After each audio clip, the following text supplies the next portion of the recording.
Chapter 4. Aeneas finishes his tale by telling Dido about his wanderings.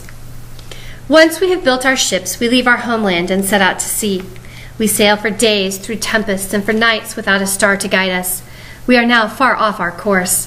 Finally, icy mountains and rising smoke ahead, so we sail in that direction. Leaving our ships in a good harbor, we move quickly to spear some of the untended cattle and goats that we see scattered about us. As we sit down to feast of fresh food, we call upon Jupiter and the other gods to share it with us. Suddenly, we hear the noisy clanging of large wings. Looking up, we see huge winged creatures swooping down toward us from the mountains. The harpies are upon us. These monstrous birds have the face of a woman, but thin and drawn with hunger, bronze feathers, clawed hands, and a dreadful scream.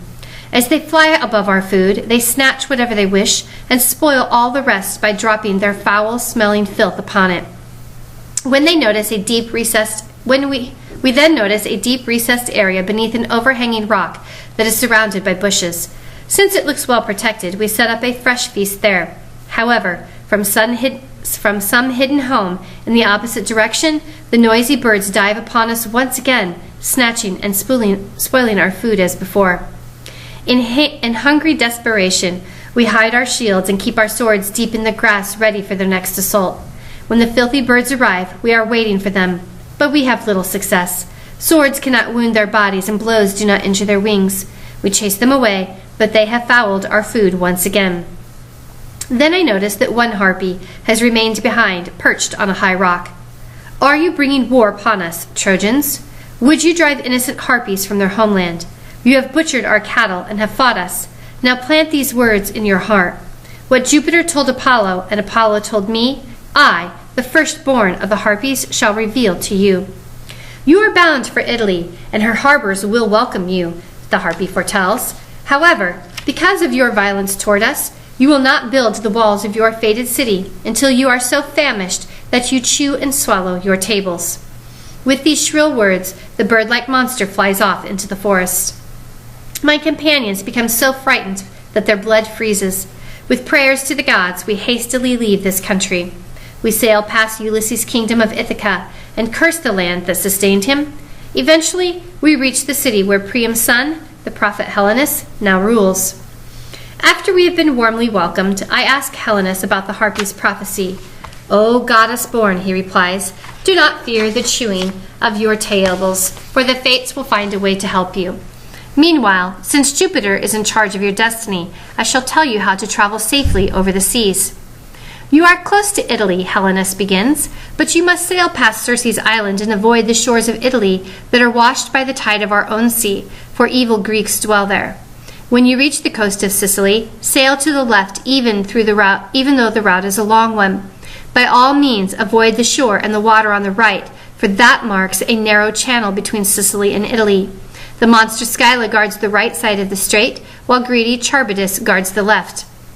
3 times each day, Charybdis swallows the sea and then hurls it into the heavens, lashing the heavens with water. Scylla lives in a deep cave. Above the waist, she has a human form. Below, she is a monstrous sea dragon with dolphins' tails joined to her stomach, which is covered with wolves. With her mouths, she pulls ships upon the rocks. It is far better to travel the long way around than to meet Scylla in her huge cave above the rocks. When you reach the shores of Italy, Helenus concludes, find the town of Cumae, for a prophetess lives deep in a rocky cave there, chanting prophecies and writing them on leaves. She will tell you about the nations of Italy, future wars, and the proper way to perform or avoid every labor. In the end, she will grant you a good voyage. Finally, I advise you always to honor Juno first in your prayers and try to win her favor with gifts. Having received this prophecy from Helenus, we set forth once again. In time, we can see Mount Etna in Sicily. In the distance, we hear the roar of the waves upon rocks. We are certain that we have reached the channel of Scylla and Charybdis, so we head into the tossing sea to our left. The winds have stirred up the waves to lofty heights. First, our ships seem to climb up to the heavens upon a mountain of water, and then they swiftly drop down to the depths of the sea. Finally, we enter a large, safe harbor and go ashore for the night. Nearby, Mount Etna terrifies us with its thunder and hurls blazing rocks into the heavens. We hide in the forest and try to forget the monstrous noises that seem to surround us all night long. The next morning, when dawn has brushed the shade from the sky, a strange man comes out of the woods and stretches forth pleading hands to us. He seems starved for food. His face is as pale as death, his beard is unshaven, and from what remains of his tattered clothing, he appears to have once been a Greek warrior. As soon as he notices our Trojan clothing and weapons, he becomes afraid. But his desperate need overcomes his fear, and he rushes toward us, asking us to take him away with us. Once my father assures him that he is safe with us, he tells us what has happened to him. I come from the country of Ithaca, and I was a comrade of the unfortunate Ulysses. I went to Troy with him and left with him, but he abandoned me here in the huge cave of the Cyclops Polyphemus. That den is as dark as it is vast, he continues, and its floor and walls are littered with the remains of bloody feasts and gore. The giant who lives there strikes the sky with his head when he stands upright. May the gods remove this monster from the earth. And one cannot safely speak with him, for he feeds on human flesh and blood. Before my eyes, he seized 2 of my companions in his monstrous hand, crushed their bodies upon the rocky wall of his cave, and ate them. Yet Ulysses would not let the Cyclops' bloodthirsty deeds remain unpunished. When Polyphemus had gorged himself upon his human feast, Ulysses offered him such great quantities of tasty wine that he sank to the floor of the cave in a drunken sleep. While pieces of flesh mixed with blood and wine dribbled from his mouth, we prayed to the gods and treated him with the same kind of courtesy he had shown our companions. Together, we raised a large pointed pole and pierced the one great eye that lies beneath his savage brow. My companions managed to escape, but in their haste, they forgot that I was not with them. By the time I escaped from the cave, they had already sailed. The Greek then counsels, we should quickly board the ships and leave this terrible place, for 100 other monstrous Cyclops shepherd their flocks upon these mountains and live along these shores. I have been hiding from them in the forest for 3 full moons, in constant fear of the sound of their footsteps and their voices. I have lived on nuts, berries, and roots, all the time hoping to see a ship pass by. I prefer to die by your hands than to be eaten by one of the Cyclops. The Greek had barely finished his tale when we see Polyphemus heading down to the shore from the mountaintop with his flocks. The blind monster is terrifying as he steadies himself with his staff. Even without sight, he moves swiftly and surely down the familiar trail. When he reaches the sea, he walks into the waves and washes away the blood that constantly oozes from his eye socket, groaning and grinding his teeth with the pain. Then he strides through the open sea, whose water reaches only as high as his waist. We make every effort to leave the harbor quickly and silently, but Polyphemus hears the sound of our oars. He turns toward the sound, and when he cannot see us to grab us, he gives a mighty roar. The other Cyclops, hearing him, run down from the mountains and out of the woods. We watch them gather upon the shores of the harbor and glare at us, but we seem to be safely out of their reach. In our terror, our first thought is to sail in any direction as long as we move quickly, but we remember Helenus' warnings about Scylla and Charybdis and avoid their channel. My final trial before reaching Carthage is the death of my dear father.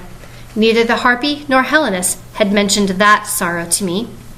With these words, Aeneas concluded the tale of his wanderings and was silent. Chapter 5. Dido and Aeneas love each other, and for a time, Aeneas forgets his obligation. Aeneas leaves Carthage, and Dido commits suicide. Dido was so in love with Aeneas that all she could think about were his appearance, his words, his deeds. When dawn lightened the earth with the lamp of Apollo, the queen confided in her sister. "Anna," she said, "my dreams frighten me. This Trojan stranger who is our guest is so noble and brave that I fear I might marry him in spite of my firm decision never to marry again. Aeneas has rekindled a flame within me, and I must confess that he is the first man to weaken my resolve since my dear husband died." "Oh, dearest," Anna replied, "do you intend to live your entire life lonely and sad, without ever enjoying love and motherhood? Do you think that the buried shade of your husband would appreciate such a sacrifice? I think the Trojan ships have been directed here by Juno," she continued. "What a great city would result from your marriage to Aeneas. With Trojan weapons to help us, what glory we could win! I advise you to make pleasing sacrifices to the gods. Give Aeneas the warmest welcome, and delay his departure as long as possible. It is to your advantage that his ships are shattered and winter passage upon the sea is stormy." Her sister's words relieved Dido's guilt, put hope into her heart, and fanned the passions that burned within her. As a deer is struck with an arrow from the bow of a shepherd, who is hunting with such distance that he does not know it has reached his target, and the deer is forced to run through woods and meadows with the deathly shaft clinging firmly to its side, so Dido wandered with Aeneas through the city of Carthage, with Cupid's arrow burning within her. She could not hear the sad story of Troy too many times, and even when she was not with Aeneas, in her mind she saw him and heard his voice. Meanwhile, with Dido's attraction distracted, many activities in Carthage lay idle. Training for war and the building of defenses ceased, and partly constructed buildings remained unfinished. One day, Dido and Aeneas went hunting together. Stags crossed the open meadows, and wild goats walked over the mountain ridges, both providing good challenges. When a sudden storm caused the streams to swell with swift-running currents, Aeneas and Dido took refuge in a cave. There they consummated their love, and fires flashed in the sky to mark the gods' approval. But the event ushered in grief and death. Dido honored the divine ceremony as a legal one, and rumor told the story far and wide. Rumor is the fastest of all evils, and she gains strength and energy as she travels. She is as fast on foot as she is in the air. Monstrous in appearance, she has had many observant eyes along her belly, as she has feathers on her wings and back, and her ears and mouths each equal her eyes in number. She may be afraid at first, but in the end she walks the earth with her head in the heavens. She never sleeps. At night she goes squawking through the darkness. By day she sits on tops of buildings, shouting lies disguised as truths. When Rumor entered Libya with tales of Dido's passion for Aeneas and her neglect of her kingdom, she infuriated King Iarbas, whom Dido had rejected. Iarbas complained to Jupiter, "Dido has built Carthage on valuable land that I removed from my own rule and allowed her to buy. Since she has refused to marry me, how can you permit her to take Aeneas as her lord and thereby give to him all the benefits that were by right mine? Do you possess the power we mortals have believed, or are our sacrifices in your temples useless?" Jupiter heard his words and sent Mercury, his messenger, down to Aeneas. "Tell him," the Lord of Olympus commanded, "that it is not for this that we chose his mother's son to rule over Italy, nor was it for this that we rescued him twice from death at the hands of the Greeks. Moreover, if he has no interest in acquiring such fame and glory for himself, he should not steal his son's future. He must set sail at once." When Aeneas saw Mercury facing him in the clear light of day, he was speechless with fright. Jupiter's message so terrified him that he wanted to leave Carthage immediately, but he was reluctant to tell Dido. After much thought, he decided that it would be best to prepare the ships for departure in secret. This would give him time to find the right words and the best occasion for breaking the unwelcome news. Rumor, however, quickly informed Dido, and she immediately confronted Aeneas with a torrent of questions and pleas. "You hypocrite!" she began. "Did you expect to leave here secretly? Can neither our love nor our promise keep you here? Are you choosing to leave me, or do you wish to acquire more fame? Would you choose to return to Troy in stormy winter weather? Pity me and stay. Because of you, the tribes of Livia, the nomad chieftains, and even my own Tyrians hate me. For you, I have given up honor, fame, and the political security of my country. What is left for me except death? At least, if I could bear your child, you would leave me with some meaning in my life." As he listened to Dido's reproach, Aeneas kept Jupiter's command in his mind and struggled to bury his anguish deep in his heart. "I admit that you deserve the best from me," he began, "and I shall cherish my memories with you as long as I live. I would not have left without telling you, but remember, I never married you. If the fates had permitted me to design the course of my own life," he continued, "I would have remained in Troy and rebuilt it. But Apollo has told me that my love and my country are in Italy. You have chosen Carthage. I can choose Italy. In my dreams, my father warns me not to sacrifice the destiny of my son, and now Jupiter has sent his messenger to me in the light of day to command me to leave. So spare yourself, and spare me your anger. I am sailing for Italy because I am not free to choose what I do with my life. My destiny is to found a great country. I may not satisfy my personal wishes as other people do." Dido angrily replied, "False one! You are no son of a goddess or mortal, but of some rocky mountain. You have no pity. You cannot even spare a tear or a sigh for me. Why have faith in the gods when they are unjust? I welcomed a shipwrecked, homeless man and gave him love and part of my kingdom. I saved his ships and his companions. Now the gods tell him to leave. So go to Italy. But if the gods are just, you will suffer for it. When I am dead, my shade will torment you. I shall make you pay for what you have done to me." With this curse, Dido left Aeneas. Good Aeneas longed to comfort her, for his heart overflowed with his great love for Dido. However, he followed Jupiter's command and returned to his ships, where the Trojans were already planning to leave. As a black column of ants crawls over the plain through the grass and along a narrow path with its plunder, and some strain with their shoulders to shove the huge grains of corn while others push them from behind and lament the delay, so some of Aeneas's men set their ships afloat while others carried branches from the forest to make into oars, as each busy with some necessary task. Meanwhile, Dido was observing their activity from the palace. "Anna," she said to her sister, "do you see how happy the Trojans are to leave? I can muster the strength to bear the sorrow, for I could foresee it. But do me one favor. Aeneas is your friend. Convince him to wait and depart with good winds. I shall not plead with him to stay beyond that." However, Aeneas refused Anna as he had refused Dido, for fate had closed his ears to tearful pleas. As roaring winds descend from the heights of a mountain and try to uproot a mature oak tree, but the tree continues to cling to the rock, so Aeneas rejected pleas from every side. Although his heart was sad, he remained determined to leave. Then Dido planned her death, pretending to have a strategy for returning Aeneas to her or freeing herself of her love from him. She commanded her sister to prepare for the fatal occasion. "Construct a funeral pyre in the inner courtyard," she said, "and place upon it our bridal bed, Aeneas's weapons, and anything else that he has left here. I intend to destroy everything associated with that traitor, as the priestess advises." As this was just what Dido had done when her husband had died, Anna obeyed her directions. That night, when all the tired creatures on the earth were sleeping, Dido lay awake, tormented by choices. "What shall I do?" she asked herself. "Shall I find marriage among my old suitors, who will laugh at me, or among men I have thought beneath me? I could follow the Trojan ships, but who would accept me? Or should I gather my Tyrians about me and drive the Trojans from Carthage, forcing them to sail the stormy seas? No, I should die by the sword, for I have broken my vows to my dead husband." While Aeneas was asleep that night, Mercury appeared in his dream and said, "Goddess-born, how can you sleep when you are in such great danger? Dido is considering all kinds of dangerous plans. Quickly leave these shores while favorable winds make your escape possible." Frightened by his dream, Aeneas forced himself awake and called, "Quickly, men, awake and set sail. A god from high Olympus has come down and ordered us to leave immediately. As we joyfully obey your command, O Jupiter, please be with us and help us." When early dawn was spreading her rays upon the earth, Dido saw that Aeneas had departed. Filled with grief and dismay, she said to herself, "That vile stranger has made a fool of me. I should have grabbed him, torn him apart, and strewn his pieces upon the waves when I had the chance.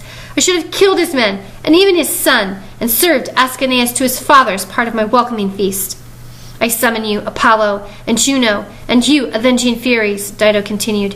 "Hear my prayer. If that traitor must reach Italy, then may he be faced with war, driven from his land, and torn from his son, and may he witness the death of his friends. Then, when he has agreed to an unfair peace, may he die early and lie unburied upon the shore. And this last prayer I make with my blood. May you, Tyrians, my people, honor me by hating the race of Aeneas now and for all time to come. May a peace treaty never exist between our people and his. May the Trojans, their children, and their children's children be faced with war." Then Dido turned to her husband's old nurse and said, "Dear nurse, I am going to begin the ceremony. Ask my sister to come and bring with her the offerings." Feverish with determination, Dido entered the inner courtyard, climbed upon the pyre, and unsheathed Aeneas' sword. "Release me from my troubles," she prayed. "I have built a great city, and now my queenly shade will pass beneath the earth. Happily do I enter the darkness. Let the hard-hearted Trojan witness these flames from the sea, and take with him the omen of my death." With these words, Dido fell upon the sword and died. Screams and wailing tore from the palace.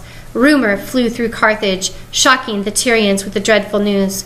Anna, hearing about her sister's death from rumor's mouth, rushed back to the palace. Tearing at her face and beating her chest, Anna cried, "By taking your own life, you have also destroyed me, your city, its government, and its people." Aeneas was far out to sea when he saw the funeral flames rising from within the walls of Carthage. He sensed, with great sadness, that Dido was dead. Chapter 6. A storm forces Aeneas to return to the land where his father Anchises died. The shade of Anchises directs Aeneas to let many of his people settle there. Aeneas then consults the Sibyl, who leads him into the underworld to talk with his father. There, Anchises reveals to Aeneas the future of Rome. "The winds are against us," the helmsman advised Aeneas. "If we allow them to guide us, we will reach Sicily, where our people live." "Then let us direct our ships in that direction, for I long to revisit my father's ashes," Aeneas replied. Once on land, Aeneas held athletic contests in memory of his father. While the men were participating in the games, Juno decided to delay further Aeneas's journey to Italy. She sent her messenger, Eris, down among the women, who after 7 years of wandering wanted to establish a permanent settlement. Under Eris's leadership, the women set fire to the Trojan fleet. Aeneas was dismayed at the sight. "Great Jupiter," he prayed, "if you have any regard for the Trojans, save our ships, or, if I deserve your wrath, kill the few of us who are left with your mighty thunderbolt." As he finished speaking, black clouds gathered overhead, bringing with them a raging thunderstorm that poured torrents of rain upon the burning ships and extinguished the flames. Thus the Trojans were able to save all but 4 of their ships. That night, the shade of Aeneas' father appeared before him. "Dearest son," he began, "Jupiter has sent me to tell you to leave the aged, the weak, and the fearful here, and take only the bravest Trojans with you to Italy, for there you will have to fight a strong people.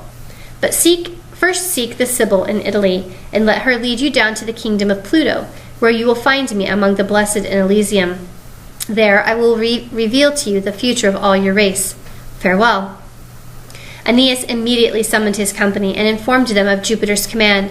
As soon as their ships were ready, they set off for the shores of the Sibyl and the oracle of Apollo in Italy. They found the Sibyl's cave concealed high in the mountains. The huge cavern where she was seated contained 100 interior entrances, so that her words echoed from one to the other. As soon as they entered, the prophetess commanded, "It is time to ask the god. Pray, Aeneas." "Apollo," Aeneas began, "you have always been kind to the Trojans. You guided Paris' hand and arrow as he killed Achilles. Protect us when we reach our distant shores of Italy. Sibyl, I ask for no more than the destiny I have been given."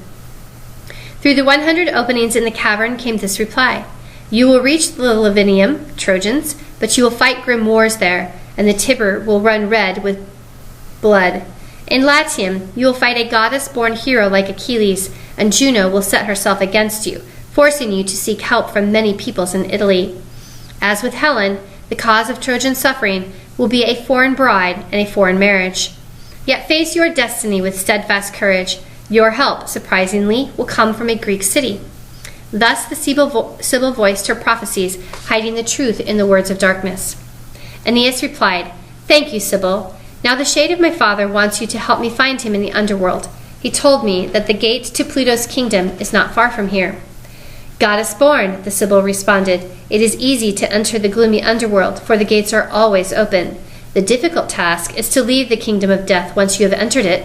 Only a few sons of the gods favored by Jupiter have been able to do that."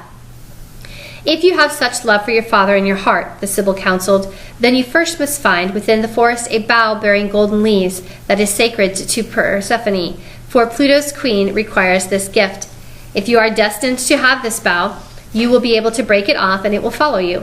Then, when you have made a sacrifice of black cattle, you will be able to enter the kingdom of the dead while you are still alive." Aeneas entered the forest and wondered how he would ever discover the golden bough buried among so many branches. However, as soon as he wished to see it, twin doves, his mother's birds, landed on the grass in front of him. They led him to the tree, within whose green leafy branches Aeneas could see the shimmer of gold. At his touch, the branch broke off in his hand. Once Aeneas possessed the golden bough, he returned to the Sibyl and sacrificed the black cattle. With the first rays of dawn, tremors deep within the earth caused the ground beneath them to tremble, the forest to shake, and dogs to howl.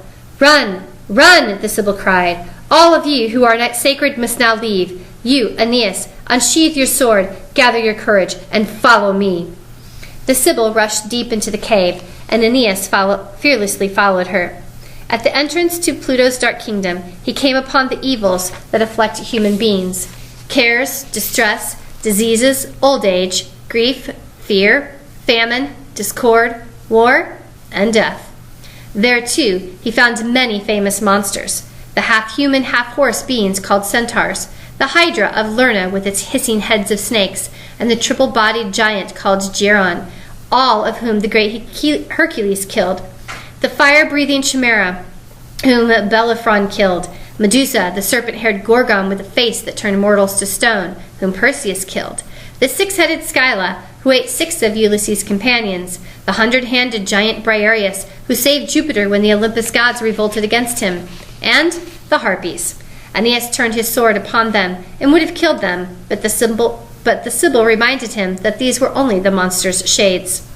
From there, Aeneas followed the Sibyl toward the river Acheron, where the aged Charon, grim ferryman of the shades of the dead, stood guard in his boat. The flames blazing forth from his bony eye sockets, his untended beard, and his filthy clothing knotted upon his shoulders terrified the shades as Charon tended the sails, pulled his boat, and chose which beings could journey across the Acheron. Aeneas watched as a crowd of shades rushed toward the arriving boat, clamoring to be taken aboard. As many as the autumn leaves that fall in the forest with the first frost, and as many as the birds that flock to warm lands when cold brings bring winter upon northern shores, the shades stood, arms outstretched, pleading with Charon to take them across to the opposite shore. The gloomy boatman carefully chose his passengers, taking some and pushing others away. Aeneas asked the Sibyl, "Why do all of these shades crowd here at the river's edge? Why does Charon accept some but reject others?" "Aeneas," the Sibyl replied, "you see before you the river on whose waters the Olympian gods swear their sacred oaths. Charon ferries across it the shades of those who have been properly buried so that they can enter the kingdom of Pluto. Those he denies have not received a proper burial. The unburied must wander upon the shore of the river for 100 years before they can gain entrance into Pluto's dark kingdom." As he walked toward the Acheron, Aeneas met the captains of the ships that had been swamped in the storm that had washed the rest of his company ashore near Carthage. He talked with the helmsman of his own ship, who had fallen overboard and had drowned in stormy seas. Charon spied Aeneas and the Sibyl before they reached the shore. "Who are you?" he asked. "Who, living and burying arms, approaches the land of shadows, sleep and night? Stop where you are and tell me your purpose. I may not ferry the living across this river in my boat. I took Hercules, Theseus, and Pirithous across only because their fathers were gods. Hercules carried off Cerberus, Pluto's 3-headed watchdog, and the other 2 tried to steal Pluto's queen." The Sibyl replied, "Have no fear. We do not come to cause any harm. Cerberus may continue to frighten the bloodless shades with his endless barking, and Persephone will remain here in safety. The goddess-born Trojan, Aeneas, famous for his virtue and his skill in war, must see the shade of his father. If you do not believe me, this golden bough surely will convince you." Gazing with wonder upon the golden bough, Charon cleared his throat and made way for Aeneas and the Sibyl to climb aboard. The boat groaned under Aeneas's weight, and water leaked through the cracks in its seams, but it carried Aeneas and Sibyl safely across the Acheron. Cerberus, crouching in his cave, howled with all 3 heads. Upon seeing the snakes entwining his necks rise with anger, the Sibyl tossed the dog a cake soaked in sweet honey and sleep-inducing drugs. Greedily, all 3 mouths swallowed the sweet food, and the monstrous dog immediately fell asleep. Aeneas left the banks of the Acheron and entered the kingdom of Pluto. Among the first shades he passed were the victims of love, with Dido among them. Lovingly, Aeneas addressed her. "Poor Dido, I swear to you by all that is sacred that I did not want to leave you. The gods who now force me to make this journey drove me from Carthage. I never thought my departure would cause you to take your own life." Dido ignored Aeneas's tears and his soothing words. She kept her eyes fixed upon the ground and showed as little emotion as a rock. Finally, she turned away from Aeneas, whom she still regarded as her enemy, and ran back to her loving husband. Aeneas, dismayed by her unjust fate, wept with pity as she left him. Continuing on their way, Aeneas and the Sibyl came upon the shades of war heroes. Aeneas's Trojan friends were happy to see him, but as soon as the Greek heroes saw Aeneas, with his sword glittering in the gloom, They trembled and fled. Next they came to a fork in the path. "Your father and Elysium are to the right," the Sibyl said. "To the left, behind that triple wall and encircled by the flaming Thagethyrine River, is a castle where great criminals are punished. Each of them has committed some monstrous offense. Even if I had 100 mouths and a voice of iron, I could not relate to you all of their crimes and all of their punishments. Imprisoned there are those who killed a parent or who hated their relatives, those who refused to share their wealth, those who committed adultery, and those who engaged in civil war."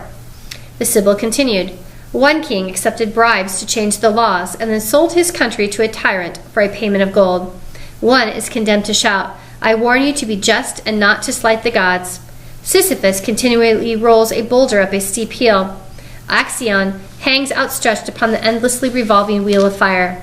Pirithous sits eternally upon the stone chair of forgetfulness to which he is bound and attached.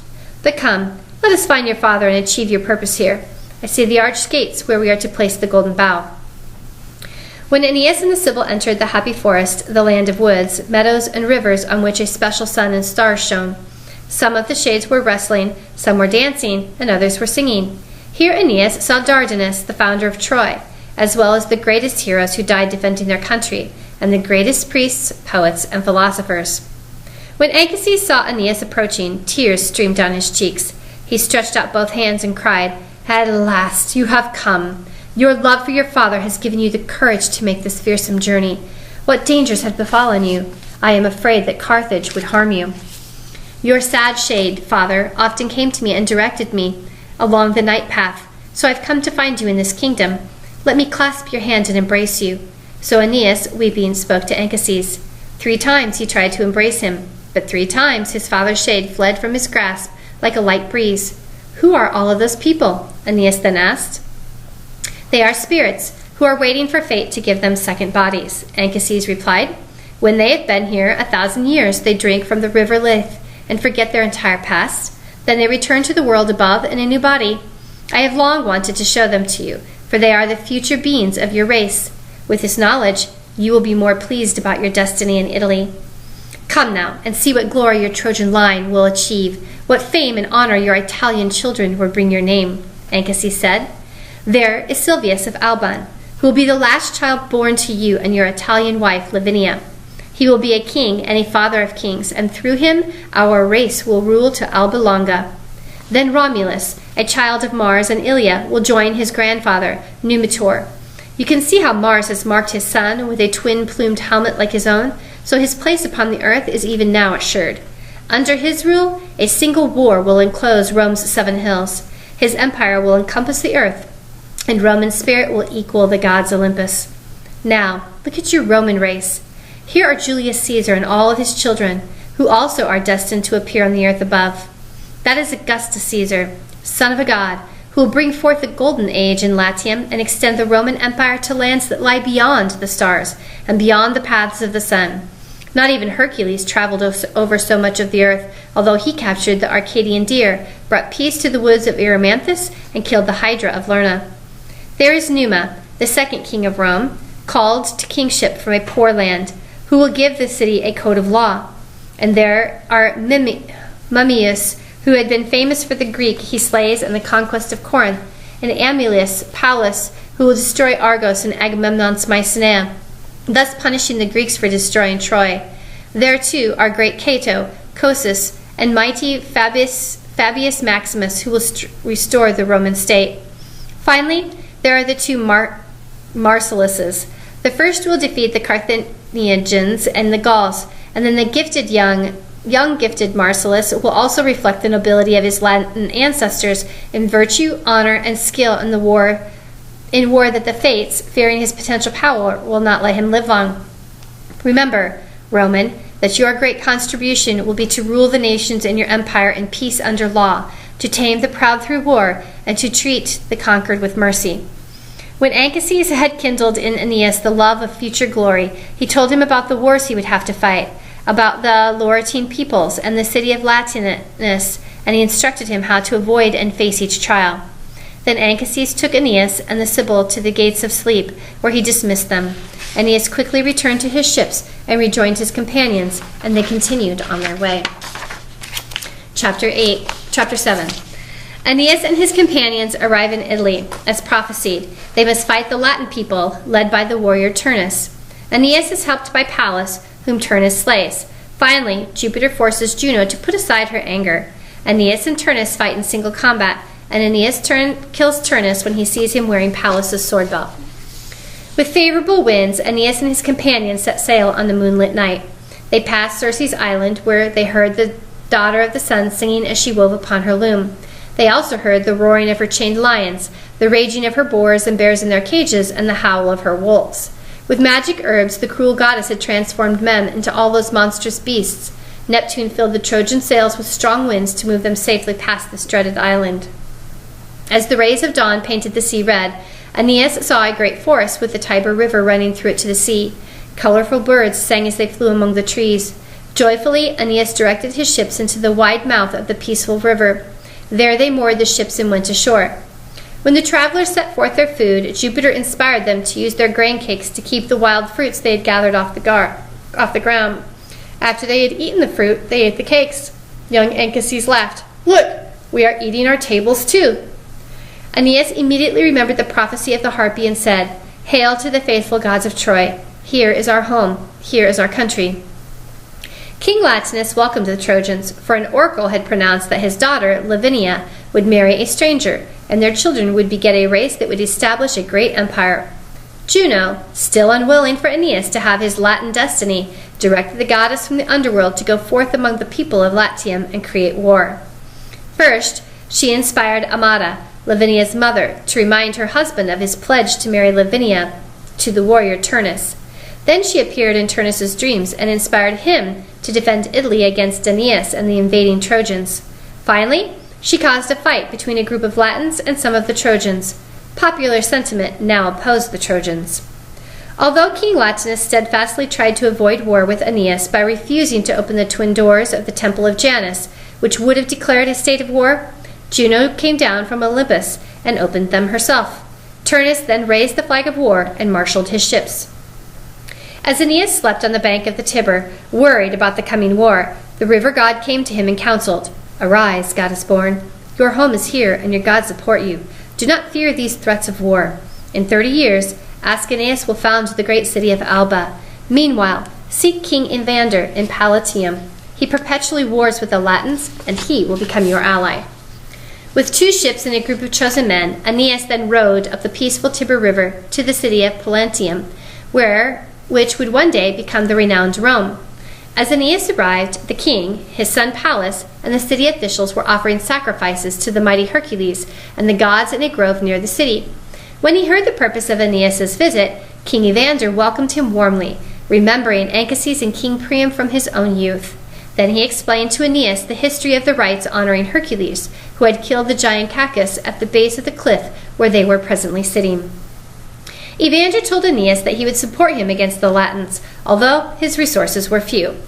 He would send Pallas and 400 men. Then Venus signaled Aeneas with the thunder in the sunny sky that she would bring him armor fashioned by her husband, Vulcan, the famed metalsmith of the gods. Afterward, Aeneas and Pallas led their men to fight Turnus and the Latins. Meanwhile, in Aeneas' absence, the Latins attacked the Trojans. Many on both sides died. After Aeneas killed Turnus' brother-in-law, Apollo said to him, "Be satisfied, son of Aeneas, that Apollo grants you this glory. You have the courage and skill of the son of gods and the father of gods to be. Now refrain from further fighting." Eager as the boy was to continue, he obeyed the command of the great god. The Trojan captains marshaled their men against Turnus, who stood alone against them.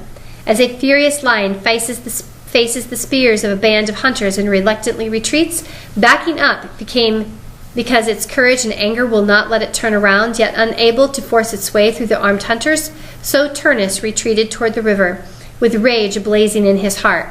Pressed upon by the Trojans, Turnus found his weapon was useless. Darts, stones, and finally a storm of spears attacked his helmet and his armor. With a leap, he jumped into the Tiber in full armor, and the water supported his body and carried him back to his men. The fighting was in full force when Aeneas arrived with his allies. Pallas killed many Latins. Then Turnus decided to rescue the warrior Lausus and to fight Pallas in single combat. Turnus left his chariot as a lion rushes down from the mountain to attack a bull it has spied upon the plain. Pallas, unaware of how much mightier Turnus was than he, prayed to Hercules, "By my father's welcome, help me to strip the blood-stained armor from Turnus's dying body, and may Turnus' last sight be of his conqueror." When Hercules wept to hear this prayer, Jupiter soothed his son. "Each mortal has his or her fated day to die," the father of the gods counseled, "and none has a long life. The courageous man performs deeds that will give him lasting fame, for fame survives after death. Turnus, too, is fated to die when his time comes." Pallas' spear grazed Turnus' shoulder. When Turnus' spear tore through the center of Pallas' shield and pierced his heart. Standing over Pallas, Turnus cried, "Greeks, tell Evander that I grant him Pallas' corpse and a proper burial." He then stripped Pallas' heavy sword belt as a trophy of victory, unaware of how soon he would regret that gesture. Juno, afraid of Aeneas' vengeance, received Jupiter's permission to rescue Turnus and postpone his inevitable fate. From the mist, she fashioned a shade of Aeneas in his war gear. The phantom appeared at the front of the Trojan forces, provoking the enemy with its spear and its defiant cry. When Turnus attacked it, the spirit turned and fled, and Turnus pursued it, sword in hand. The phantom took refuge on a moored ship. As soon as Turnus followed it on board, Juno broke the anchoring cable, causing the ship to float out with the ebbing tide. The phantom then became a black cloud and drifted into the sky, leaving Turnus helplessly being blown out to sea. "Father Jupiter," Turnus cried, "why are you punishing me like this? I am ashamed to have left my companions to face their deaths without me. I wish that the earth would open and swallow me. Winds, pity me, and destroy this ship, or take me where no one will ever hear of my shame." Upon receiving the corpse of Pallas, Evander sent Aeneas a message that it was now his duty to avenge Pallas' death by slaying Turnus. Meanwhile, the battle continued to rage. With Turnus absent from the Latin forces, the Trojans were victorious. When Aeneas received envoys from the Latins asking for a truce in order to bury their dead, he said, "I favor peace for the living as well as for the dead. Fate brought me to your shores, and I never desired war. If Turnus was so set on war, it would have been far better for him to fight me in single combat than to cause the deaths of so many people." By this time, Turnus had returned, and the Latins had become divided. Some wished to continue the war, but others said, "Turnus, pity your countrymen and surrender. We have seen enough of death. If you are determined to win glory or a royal wife, then fight Aeneas in single combat. Why should we die, unburied and unwept upon the plains, for your own private gain and glory?" Turnus replied, "Many of you speak well, but fear the battlefield. If the Trojans call me to face Aeneas in single combat, I shall confront him with courage, even if he surpasses the great Achilles and wears armor fashioned by Vulcan." The argument was cut short by the arrival of messengers, who announced that the Trojans and their allies were marching from the Tiber across the plain to their cities. "Citizens," Turnus cried, "you sit here in the council praising peace, while the enemy rushes to attack our walls." When Turnus realized that the Latins were defeated and that they lacked further spirit to fight, he became furious. As a lion becomes aroused to anger once it has been wounded in the breast, and it defiantly tosses its shaggy mane, roars with its blood-stained mouth, and snaps the implanted weapon, so Turnus blazed with rage. "Arrange for me to fight Aeneas in single combat," he told King Latinus. "Either I will remove our nation's shame, or the Trojan will win Lavinia as his bride and be our conqueror." The Latin people were dismayed by the prospect of the unequal contest, and even those who had longed for rest and safety wished for weapons and a way to avoid Turnus' unjust fate. Therefore, one among them broke the truce. As war resumed, Aeneas cried, "Curb your anger! Honor the truce! I shall enforce the treaty! Peace will reign in Italy!" But Turnus ignored Aeneas' words and fought his way across the field, killing many. Aeneas, too, brought death to many, causing the field to turn red with blood. Venus then inspired Aeneas to realize that he could conquer the city. Queen Amata, watching from the course of the fighting from the roof, saw the Trojans advance without opposition, scale the walls of the city, and toss blazing torches into the houses. Frantically, she searched the plains for Turnus, but she could not find him. Thinking that he had been killed and blaming herself for her people's destruction, she hanged herself. Latinus, faced with the death of his wife and the conquest of his city, he tore his clothes, covered his head with dirt, and walked the streets in stunned horror. When Turnus heard about the disasters, he turned his gaze upon the burning city, and his heart filled with conflicting emotions of shame, grief, and anger. "I am determined to fight Aeneas," he said. "I shall bear the bitterness of death. No longer shall I stand ashamed." Turnus leaped from his chariot and rushed past his enemy's weapons to the city walls. As a great rock crushes headlong down the steep mountainside and bounces upon the ground, crushing trees, herds, and men, so among the scattered troops Turnus rushed to the city walls, where the earth was drenched with blood and the sound of clashing spears clamored in the air. "Withdraw from battle," he shouted. "Whatever my fate, it is better that I take upon myself the outcome of this war and decide it with my sword." Hearing his words, Aeneas left the fighting to approach him. They attacked each other as two bulls charged into deadly conflict, head to head, while their herders retreat in terror. The entire herd stands in quiet dread, and the heifer wonders who their next leader will be. As the bulls viciously gore each other with their horns, their necks and shoulders swimming in blood, and the forest echoing their bellows, so Aeneas and Turnus clashed shield to shield, filled the air with mighty clamor. Jupiter, high above, picked up his balanced scales and placed the fate of each hero upon a scale to see whose life the battle would doom, for the loser's impending death would cause his scale to sink with the weight of his destiny. Turnus's sword blade broke off like brittle ice upon meeting Vulcan's armor. Regretting that he had hastily left his father's sword behind, Turnus ran from Aeneas. The Trojan, despite an arrow wound in his knee, pursued him. As a hunting dog chases at the hooves of a stag that is confined by a stream, the stag running frantically this way and that while the dog clings close to those hooves, his greedy jaws ajar in anticipation of the tasty flesh, so Aeneas chased Turnus. Turnus called among his countrymen for another sword, but Aeneas threatened death to the one who supplied it. 5 times they ran full circle, and as many times they ran in reverse. They were racing not for a mere trophy, but for Turnus's life. When another goddess restored a sword to Turnus, Venus helped Aeneas retrieve his spear from the tree in which it had lodged. Then Jupiter said to his wife, "You know that Olympus claims Aeneas as the hero of Italy. We have come to an end, so stop grieving and do not contend against me.